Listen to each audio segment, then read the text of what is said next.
దేవునికి స్తోత్రం. అందరికీ నా హృదయపూర్వక వందనాలు. Praise the lord. దేవుడు మిమ్మల్ని మీ కుటుంబాన్ని దీవించి ఆశీర్వదించును గాక. ఈరోజు దేవాదేవుడు మనందరి కొరకు తెలియపరుస్తున్న అద్భుతమైన వాక్యం మాటలు విందాం.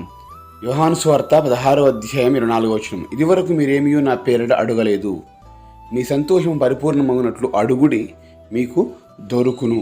దేవునికి స్తోత్రం. దేవుని నామానికి మేము కలుగుగా ఈ గొప్ప వాగ్దానం మన జీవితంలో నెరవేర్చబడును గాక. ఆమేన్. చూడండి దేవుని బిడ్డలారా, అడుగుడి అనే మాటకు అర్థం ఏంటంటే ప్రార్థన లేదా యాచించడం, అడుక్కోవడం అనేది అర్థాలు వస్తూ ఉంటాయి. అయితే ఇక్కడ చూసినట్లయితే దేవుడి సరాసరి యేసుక్రీస్తు ప్రభువు వారే అక్కడ నుండి ప్రజలతో మాట్లాడుతూ ఉన్నారు. నేను చెప్తే ఇది వరకు మీరు ఏమి నా పేరిట అడగలేదు. ఎవరి పేరిట? నా పేరిట, యేసు నామంలో అడుగుతున్నాము తండ్రి అని మనం ప్రార్థన చేస్తామా?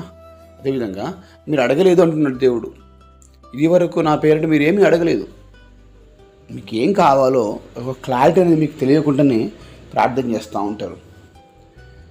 ప్రార్థన చేయడం ప్రాముఖ్య విషయం కాదు, కానీ ఆ ప్రార్థన చేసేటప్పుడు ఏమి అడుగుతున్నాం అనేది చాలా ప్రాముఖ్యమైన విషయం. అంటాడు ఇక్కడ, మీ సంతోషం పరిపూర్ణమైనట్లు అడుగుడి, మీకు దొరుకును.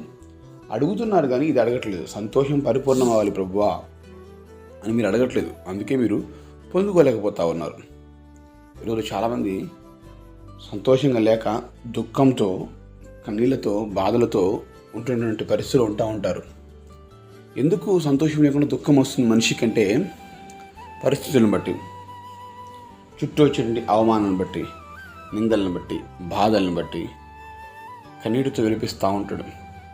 ఎప్పుడైతే దేవుని సన్నిధిలో కన్నీటితో ప్రార్థన చేస్తామో, మామూలు సమయంలో మనుషుల ముందు కన్నీళ్ళతో మాట్లాడే బదులు, ఏడ్చుకుంటూ ఉండే బదులు దేవుని సన్నిధిలో ఆ కన్నీరుని కారిస్తే ఆ ప్రార్థన అనంతరం నీ జీవితం అంతా కూడా సంతోషంతో నింపబడతావు. అందుకంటాడు, మీరు సంతోషం కొద్ది గొప్ప కలిగి ఉండొచ్చు ఒకవేళ, కానీ మీ సంతోషం పరిపూర్ణం అవ్వాలి. పరిపూర్ణం అంటే ఇక ఫుల్ అయిపోవాలి, ఫుల్ఫిల్ అయిపోవాలి. కొద్ది కొద్ది సంతోషం కాదు. ఒకరోజు ఈరోజు సంతోషించాను, రేపు ఏడుస్తాను, నాకు దుఃఖం వస్తుంది అలాగ ఉండకూడదు. ఎవ్రీడే హ్యాపీగా ఉండాలి. ఎలాగా? దేవుని బట్టి. అది పరిపూర్ణమగు, మీ సంతోషం పరిపూర్ణమగునట్లుగా ఏం చేయండి? అడగండి, మీకు దొరుకును.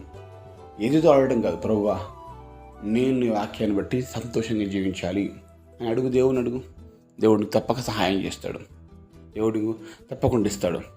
అయితే ఇక్కడ ఒక విషయం తెలుసుకోవాల్సి ఏంటంటే, మీ సంతోషం పరిపూర్ణ అడుగుడి, మీకు దొరుకును. వాక్యం ఏముందండి? అడుగుడి మీకు ఇవ్వబడును, వెదకుడి మీకు దొరుకును, తట్టుడి మీకు తీయబడును. ఇక్కడ ఏమంటున్నాడు దేవుడు? అడుగుడి మీకు దొరుకును. వెతికితే కదా దొరకాల్సింది, అడిగినప్పుడు కదా దేవుడు ఇవ్వాల్సింది. చూడండి, దేవుని పద్ధతి ఎలా ఉంటుందంటే, అడగాలి, అడిగిన తదుపరి వెతకాలి. అన్నీ దేవుడు కొన్ని సందర్భంలో క్లియర్గా చెప్పడు. మనం దాన్ని అర్థం చేసుకోవాలి. దేవుని వాక్యాన్ని బట్టి అడగండి. చాలామంది అడిగి వదిలేస్తూ ఉంటారు. అడిగి వదిలేయడం కాదు, అడిగి దేవుని అడగాలి. అడిగిన తర్వాత వెతకాలి. ఎప్పుడు నేను పొందుకుంటానా, ఎక్కడ దొరుకుతుంది అనేది నువ్వు అడగాలి. అడిగిన తర్వాత వెతకాలి. నువ్వు పోగొట్టుకును, సంతోషాన్ని పోగొట్టుకును, వెతుకు. అడిగావు, ప్రార్థన చేసి అడిగావు, వెతుకు. ఎక్కడ వెతకాలి? దేవుని సన్నిధిలో వెతుకు, దేవుని మందిరంలో వెతుకు, దేవుని పిల్లలతో సహవాసం చేస్తూ వెతుకు, దేవుని వాక్యాన్ని బైబిల్ చదువుతూ వెతుకు.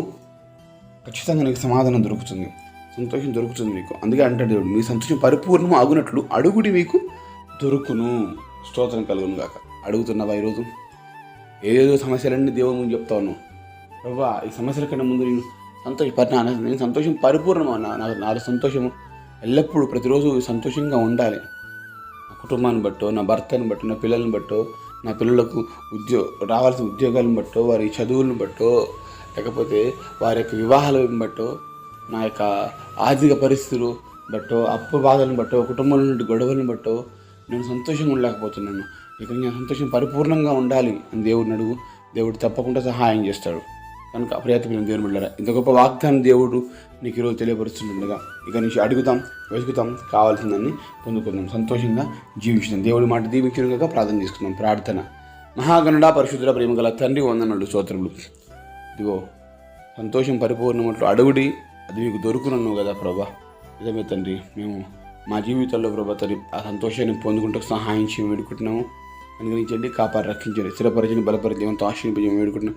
ఈ దినమంతా ప్రభా అయ్యా ప్రభా నీ కృప ద్వారా ఈరోజు మొదలు ప్రభా తండ్రి మా జీవితం అంతా సంతోషంగా జీవించి సహాయం చేయమని వేడుకుంటున్నాం తండ్రి. ఎక్కడ దుఃఖం ఉందో, ఎక్కడ బాధ ఉందో, ఎక్కడ కన్నీళ్ళు ఉన్నాయో, ఎక్కడ లేమిడి ఉందో అన్ని తొలగింపచేయండి. మీ నామ పేరటే వాగ్దానం మేము పొందుకుంటుండగా మీ ఇక్కడి నుంచి అయ్యా ప్రభా తండ్రి నీ వాక్యాన్ని బట్టి, నీ నామాన్ని బట్టి, మీరు సహవాసం చేయడాన్ని బట్టి సంతోషంగా జీవించే కృపభాగ్యం మాకు దయచేయమని మమ్మల్ని తగ్గించుకుంటూ మీ నామాన్ని హెచ్చిస్తూ నజరేయుడైన యేసు శ్రేష్టమైన నామములో కృతజ్ఞత వందనాలు చెల్లించుకుంటూ అడిగి వేడుకొని పొందుకొని ఉన్నాము మా ప్రియ పరలోకమందున్న తండ్రి. ఆమేన్, ఆమేన్, ఆమేన్.